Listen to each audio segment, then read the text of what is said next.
Olá, eu sou a Paula Faria, CEO da Necta e idealizadora do Connected Smart Cities e Mobility, e nesse Conecta Talks eu vou conversar com o Carlos Eduardo Cardoso, o Cadu, que é responsável por soluções e-City da Enel X Brasil. A Enel X é o principal competidor no segmento de iluminação pública e responde por cerca de 2,8 milhões de pontos de luz no mercado global. E na edição do Connected Smart Cities e Mobility 2020, que será 100% digital, contamos com a presença da Enel X nos temas relacionados à iluminação pública, mercado com estimativa superior a 9 bilhões por ano e com contribuição fundamental para o desenvolvimento das cidades.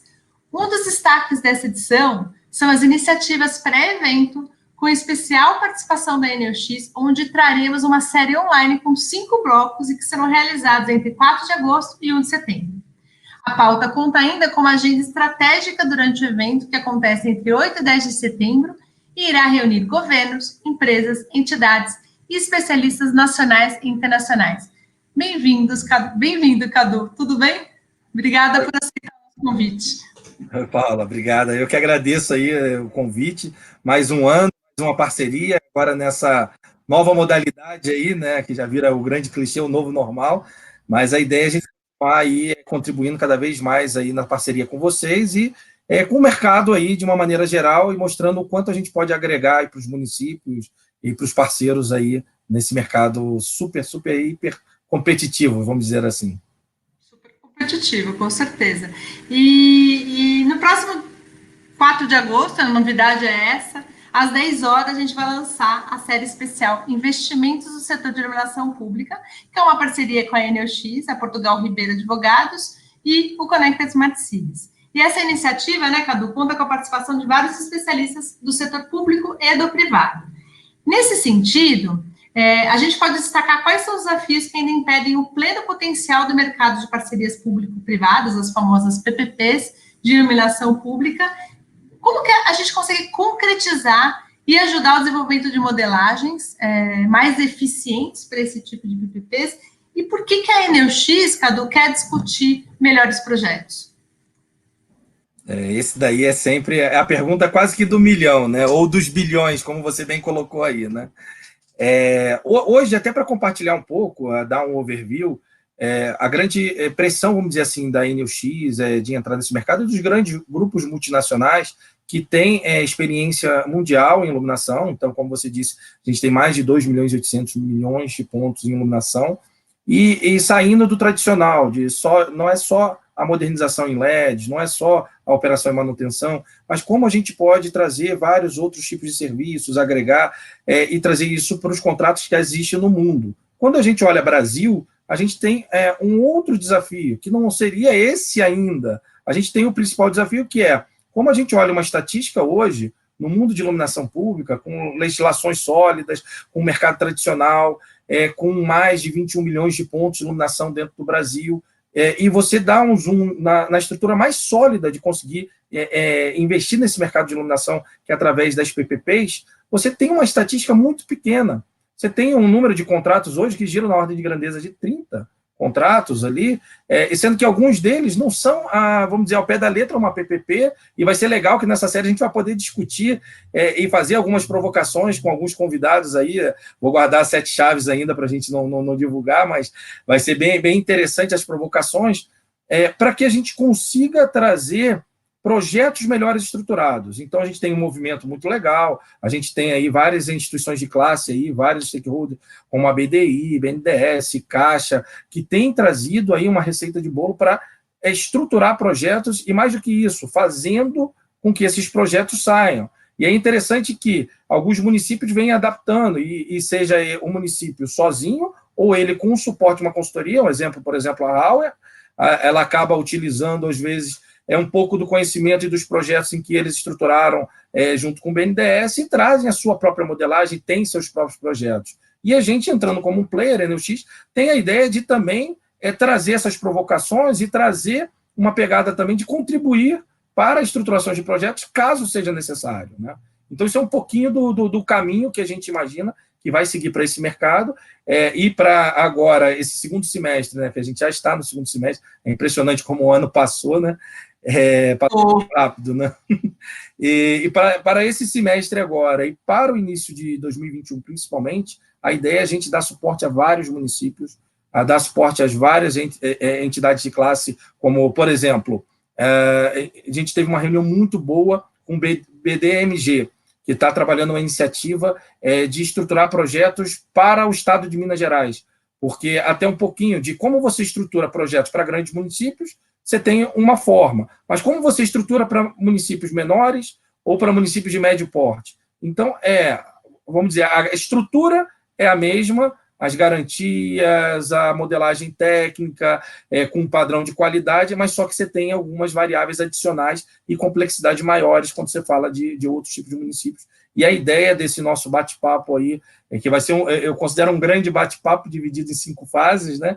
É que a gente consiga permear por toda a parte da cadeia e trazendo experiências, não só as experiências da NUX, como também a experiência do próprio Portugal Ribeiro, uma grande experiência nesse mundo de PPPs, e a experiência dos nossos convidados, que vão enriquecer aí o processo, né?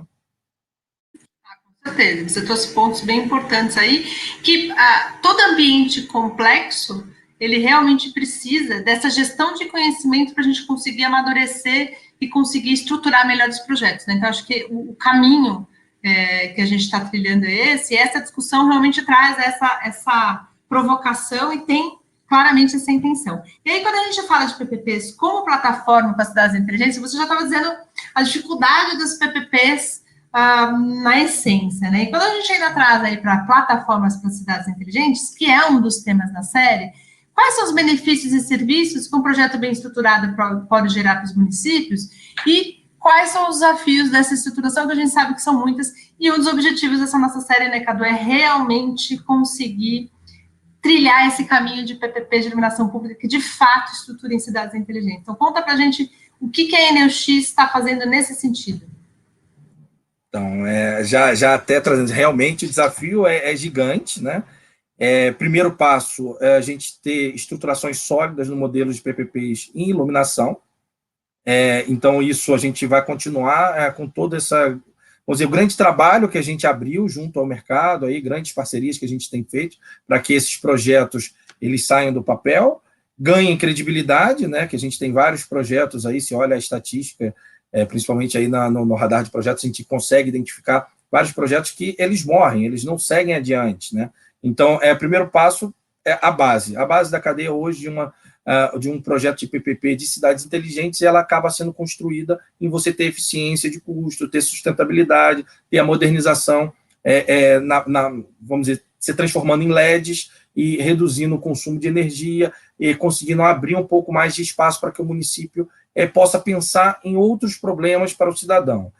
O segundo passo é utilizar essa experiência mundial que a gente tem, seja ela em plataformas digitais, ou seja ela nas próprias instalações de hardware, como, por exemplo, smart parking, iluminação adaptativa, integração com câmeras de monitoramento, trazer essas experiências que hoje a gente tem funcionando na Europa, no Chile, tem alguma coisa já iniciando na Colômbia, e se a gente volta para a Europa, especificamente em Bolonha, a gente tem um caso que a gente tem múltiplas tecnologias, tem o conceito de mobilidade elétrica, como que eu adequo tudo isso, e trago para o Brasil, se adaptando, e lógico, sempre se preocupando com o marco regulatório, com os temas legais, de como implementar e trazer a segurança.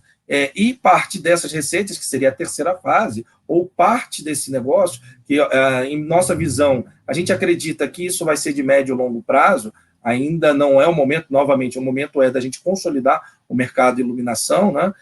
Mas quando chegar nessa terceira fase, a gente tem que pensar em como isso agrega serviço ou agrega a qualidade de vida ao cidadão, em uma prestação de serviço específica, agrega uma vantagem também financeira ao município e ao ente privado que vai estar fazendo investimento. E não adianta a gente querer pensar isso só daqui a 2, 3, 4 anos, quando tiver 100% consolidado o mercado. Então, a gente tem que começar a pensar agora. Se a gente não começar a pensar agora, a gente não vai conseguir fazer com que a máquina ande. Isso é um pouco da visão que a gente tem, né? Mesmo que não seja possível imediatamente implementar muitos projetos de PPP já com o conceito de cidades inteligentes, já estruturar está pensando nisso, certamente encurta um pouco esse caminho, que é longo ainda para a gente aqui no Brasil, de conseguir implementar esse tipo de PPPs. Né? Mas falando aí um pouquinho sobre os desafios, que você até comentou já numa fala anterior, dos desafios econômicos para a viabilização de projetos de PPP de iluminação pública em municípios menores, né? Como é que vocês estão pensando em trabalhar esses projetos e quais são as dificuldades do município de menor porte para a viabilização econômica de projetos de PPP de IP? Eu imagino que aí tem outros desafios e como é que vocês estão lidando com esse tipo de desafio? Esse desafio de, vamos dizer, a gente traz vários desafios, né? Um conjunto de desafios. Estruturar um projeto que seja um projeto médio e grande. Quando a gente fala de um município menor, aí a gente tem alguns caminhos ou tem algumas provocações que a gente tem visto que o mercado está fazendo e está trazendo para a mesa. Inclusive, agora, recentemente, tem uma licitação promovida pela própria Caixa Econômica, em que ela traz um município pequeno, traz um município com 10 mil pontos de iluminação, que é um desafio, que você começa a provocar. Cabe uma PPP, não cabe uma PPP? Como que são os recursos para serem alocados nesse tipo de projeto, né? E isso, quando você olha um município de 10 mil, é um município que já estaria ali, vamos dizer, na viabilização de uma PPP individual. Só que você tem uma enormidade de municípios que estão abaixo dessa faixa. Então, como você pensa esses municípios? Você tem municípios com 1.000 pontos, ou municípios com 2.000 pontos, ou até menos do que isso. Então, a ideia é, ou você trabalhar o conceito de consórcio, e aí você tem outra complexidade de como tem a figura jurídica, como tem as regras de governança. A gente tem visto aí que tem uma estruturação do próprio BNDES que está envolvendo um consórcio de municípios no sul do país. Então, a gente está acompanhando para ver qual é esse movimento que vai ocorrer, e de forma bastante apreensiva, para pegar esses aprendizados também, poder contribuir para os municípios. E contribuir na seguinte forma, de poder ser também um patrocinador de projetos dessa natureza e conseguir fazer com que o projeto saia do papel. Outra, é a própria figura que eu dei o exemplo da iniciativa de Minas, que eles estão pensando uma iniciativa diferenciada de criar uma figura, uma agência reguladora que possa gerir um conjunto de municípios. Isso também foi muito interessante, eu gostei muito da conversa que eu tive com eles, pode ser um outro caminho. E tem o terceiro caminho, que e isso não adianta você achar que você vai pegar um projeto e vai copiar isso aí replicando. Cada projeto, cada cidade tem a sua especificidade. Então, você pode criar um projeto por fases. Não é que eu tenha que fazer 100% da modernização no primeiro ano, ou 100% do telecontrole no primeiro ano. Então, você faz um planejamento adequado para que consiga fazer um investimento, tornar o projeto atrativo e, mais do que nunca, atrativo que eu digo, tanto para o município quanto para a empresa, e que o cidadão usufrua de todo o potencial daquele projeto. E você faz por fases e trazendo benefício com tempos aí acordados em conjunto com a sociedade, com o município.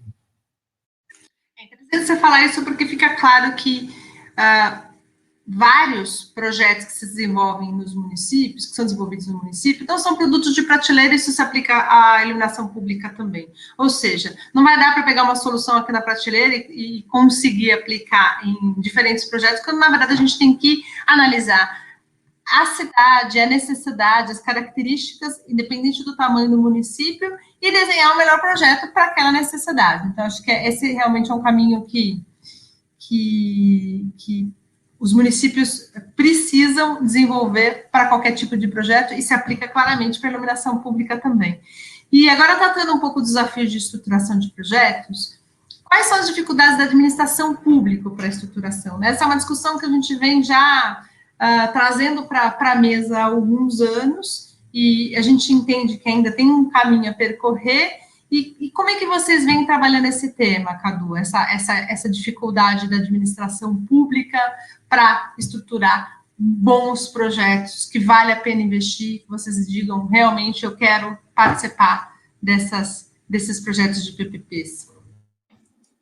Esse ponto é bem legal, que é a discussão. A semana passada eu tive uma discussão justamente um pouco sobre essa pauta, que era até que ponto fazer um PMI ou fazer uma manifestação de iniciativa privada, você fomenta trazer novos projetos, novos recursos, que tem sempre uma vertente. Eu vou para essa linha da PMI ou eu vou para a linha de uma estruturação através de um dos famosos, dos estruturadores que hoje estão aí investindo nesse mercado, né? Que aí eu já dei vários exemplos aqui, BNDES, Caixa, Hauer, todos eles estão investindo nesses projetos. Então, é um grande dilema. Eles estruturam com a sua rede de consultores ou uma empresa privada oferece. No final das contas, o envolvimento do município vai ser fundamental. E, às vezes, uma das travas que a gente tem é que o município, ou ele não tem o corpo técnico adequado para ter essa contribuição, então, tanto uma empresa quanto a outra forma de estruturação através de consultorias, você consegue dar esse suporte, mas ele tem que também ter a outra variável, que é o envolvimento. Ele tem que ter a vontade, o compromisso de dar os feedbacks a tempo de que o projeto não perca o seu ritmo, né? E isso eu tenho observado, às vezes, que a gente tem provocado alguns municípios. Olha, eu quero oferecer aqui um projeto para você, ou me inscrevo em PMIs, a gente está inscrito em algumas PMIs aí pelo Brasil, né? Para fazer a avaliação, vem cá, como a gente pode trazer a nossa experiência e seguir adiante. E, às vezes, numa primeira reunião com o órgão público, você vê, ele vai ter dificuldade aqui, que ele não tem como estruturar isso. E por mais que ele receba vários projetos, depois vem a segunda fase, aí tem que pensar nisso tudo. É como que ele seleciona o melhor projeto. Porque o ideal é que você tenha bons projetos, ou tenha um melhor projeto que se adeque àquele município e que ele siga adiante. Então, se em alguma etapa da cadeia da PMI, e quando você olha aí, são mais de 350 iniciativas hoje de iluminação pública, é o setor mais ativo no mundo das PPPs, você dá um zoom, muitas delas param antes por falta de recurso dos órgãos públicos. Então, a ideia é ter muito claro de onde investir, tempo, recurso, e mais do que isso, se esses municípios estão preparados. E se eles não estão preparados, é melhor você perder 1, 2, 3 meses fazendo uma preparação de base para ter essa certeza, do que sair com um processo ou com uma forma de atuação que depois não vá seguir adiante. Isso é um pouco do que a gente está vendo e está procurando incentivar para que os municípios tenham claro qual a forma do caminho a seguir, né? A gente sabe que os estruturadores, eles têm alguns critérios que não chegam a determinados municípios, por enquanto, né? Eu fiquei bem feliz de ver que agora, recentemente, foi divulgado aí que, por exemplo, a Caixa aprovou, acho que foram cerca de 46 projetos para estruturação ao longo agora do segundo semestre, mas provavelmente durante o ano de 2021. Isso é bem legal, que você olha lá diversos municípios de diversos tipos de tamanhos e mostra a forma de como o governo também, aí vamos dizer, governo apoiando e influenciando que bons projetos do governo de outra esfera possam sair e seguir adiante, né? Com certeza isso é um sinal claro de evolução.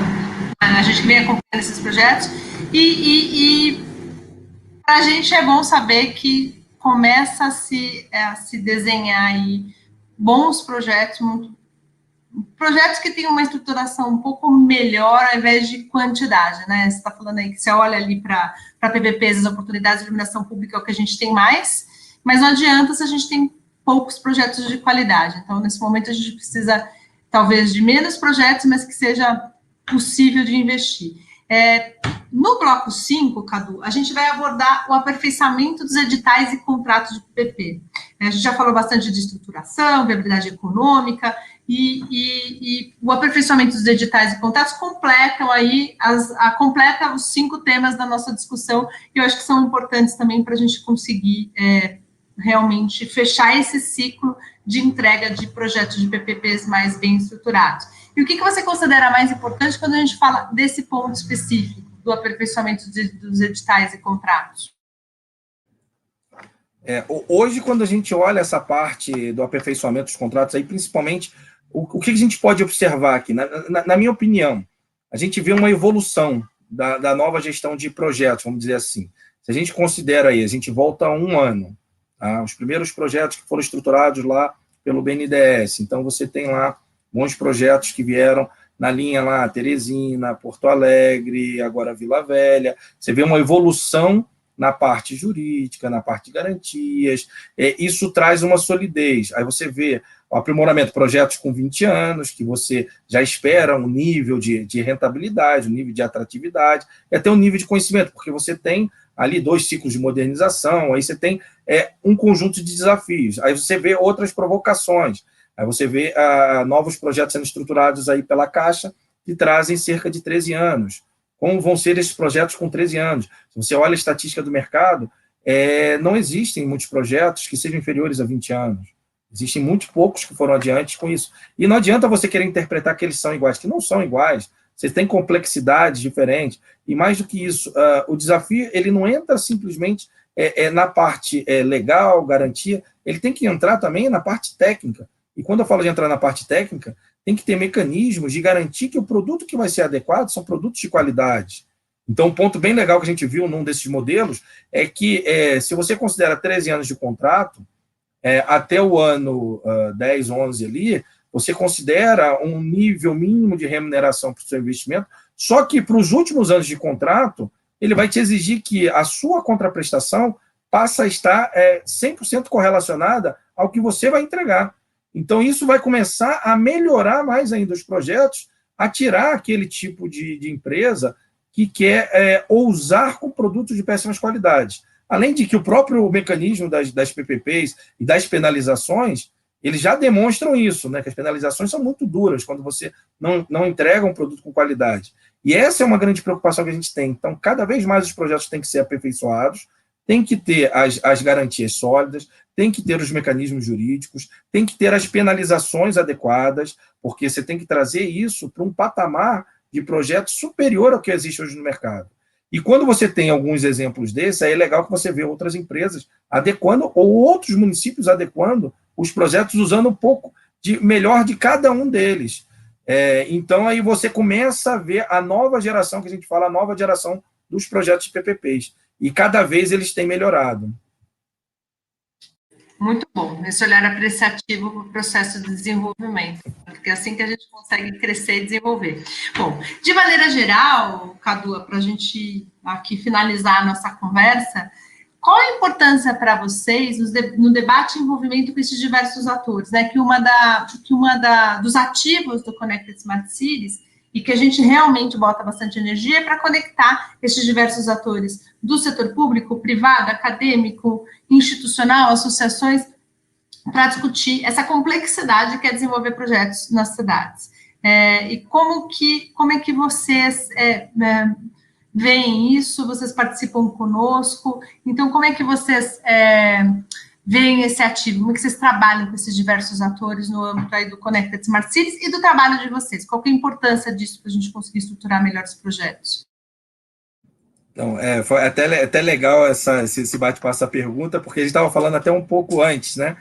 E nesse tipo de mercado, a gente não tem que simplesmente pensar que todos são competidores, todos são inimigos. Na realidade, acho que é bem legal a relação a forma como a gente constrói esse mercado, de ter, hoje uma empresa, ela pode ser meu competidor, ela pode ser um parceiro, mas o que a gente quer é que não tenha uma reserva de mercado, o que a gente quer é que tenham bons projetos estruturados, que a competitividade seja elevando a régua, elevando a barra, e para isso a ideia é trabalhar com toda a cadeia, sempre se respeitando dentro dos códigos de ética e conduta, e trabalhando com parceiros, estruturadores, municípios, estando disponíveis com casos, por exemplo, eu quero entender como funciona um projeto lá fora. Ok, a gente está extremamente aqui aberto a contribuir com as avaliações que foram feitas, quais foram as dificuldades, quais foram os acertos, sejam em projetos lá fora. E quando eu falo também, aqui no Brasil,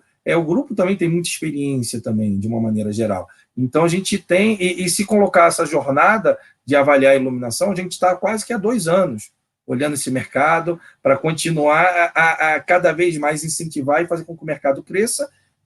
Então, isso é um pouco do que eu acredito, vamos continuar fazendo, e a parceria hoje com vocês é fundamental, porque vocês conseguem proporcionar, e isso eu já brinquei, já falei várias vezes com você consegue fazer com que a gente chegue aonde a gente precisa chegar para que um projeto siga adiante, ou para que a gente tenha uma parceria de sucesso. E isso a gente precisa cada vez mais ter empresas como a Necta aí, para que faça esse tipo de projeto é seguir adiante e mais eventos, mais uma vez, ano passado, eu já falei sobre isso, a gente precisa ter eventos, e não eventos para simplesmente só fazer apresentações institucionais, e essa foi a nossa provocação desse ano, de trazer alguma coisa que vai deixar um marco, vai deixar um material, vai deixar, nem que sejam boas discussões e boas provocações para que todos possam utilizar aí e alavancar esse mercado. Com certeza. Por isso que o nosso slogan é conexões com propósito. E é propósito do pé no chão, né? Não é propósito vento. A gente realmente quer fazer essas conexões, quer discutir essa simbiose entre lucro e objetivo, porque a gente entende que é assim mesmo que a gente consegue ser realmente condutores para o desenvolvimento desse mercado, que é tão importante não só para a gente que trabalha nesse mercado, mas também como cidadão. Afinal, a gente mora nesse país, né? Quando a gente ajuda a estruturar bons projetos, de uma certa forma a gente também é beneficiado, porque lá na ponta é a gente que recebe esse serviço, não é, Cadu? Então, eu acho que é nisso que a gente tem que trabalhar. Exatamente, exatamente. Vou destacar aqui, novamente, que a gente vai ter uma agenda estratégica durante o evento nacional, né? Então, essa série ela vai acontecer até dia 1º de setembro. No dia 9 de setembro, a gente vai apresentar um estudo com os principais highlights do que a gente vai discutir nesses blocos dessa série, dos desafios que a gente vai levantar durante a realização do evento Investimentos para o Setor de Iluminação Pública. Cadu, obrigada, estamos juntos nessa jornada. A gente, com certeza, a cada passo que a gente dá, a cada discussão que a gente provoca com qualidade, cada vez que a gente junta esses atores, eu acho que a gente dá um passo adiante nessa direção que a gente quer. Então, eu agradeço aí mais uma vez o apoio de vocês, e você pode contar conosco, eu espero continuar contando com vocês, porque o nosso objetivo está alinhado, a gente tem um propósito aqui. Fechado. Obrigado aí, Paula, mais uma vez, e vamos seguir adiante para os próximos eventos aí. Sim. Obrigada, Cadu. Tchau, valeu. Um abraço. Tchau.